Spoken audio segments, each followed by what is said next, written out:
যারা জীবিত আছে অথচ আল্লাহর কাছে মাপ চেয়ে গুনাহকে নেকিতে পরিবর্তন না করে এমনিতেই মরে গেল হঠাৎ রাত দুপুরে, হঠাৎ মরে গেল দিন দুপুরে অথবা সকাল সন্ধ্যায়, হসপিটালে অ্যাক্সিডেন্টে, বসে শুয়ে ঘুমে, দীর্ঘদিন অসুস্থ হয়ে হঠাৎ মারা গেল।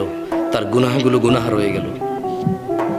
এগুলো তো আর জাহান্নামে যাওয়ার কারণ হয়ে বসবে, অথচ গুনাহগুলোই নেকিতে পরিবর্তন করতে পারতো সে বেঁচে থাকা অবস্থায়। এই যে নিঃশ্বাস চলা অবস্থা যদি বলতো যে ইয়া আল্লাহ আর করব না, তুমি সাক্ষী, আমি করলে তো তুমি দেখবাই, কোথায় করব তোমার থেকে লুকিয়ে। তুমি দেখো আর চুরি ডাকাতি জেনা ব্যভিচার নেশা মিথ্যা কথা কিচ্ছু বলবো না, তবে তুমি আমার আগের গুনাহকে যেমনটা তুমি কোরআনে ওয়াদা করেছো যে নেকিতে পরিবর্তন করো তুমি করো, আর তুমি দেখো আমি আর গুনাহ করব না। আকুলু কওলি হাযা ওয়াস্তাগফিরুল্লাহ লি ওয়া লিসাইরিল মুমিনিন ফাস্তাগফিরুহু ইন্নাহু আল গফুরুর রহিম। আমি আল্লাহর কাছে আমার জন্য এবং আপনাদের সবার জন্য ক্ষমা চাই। আল্লাহ আমাদের সবার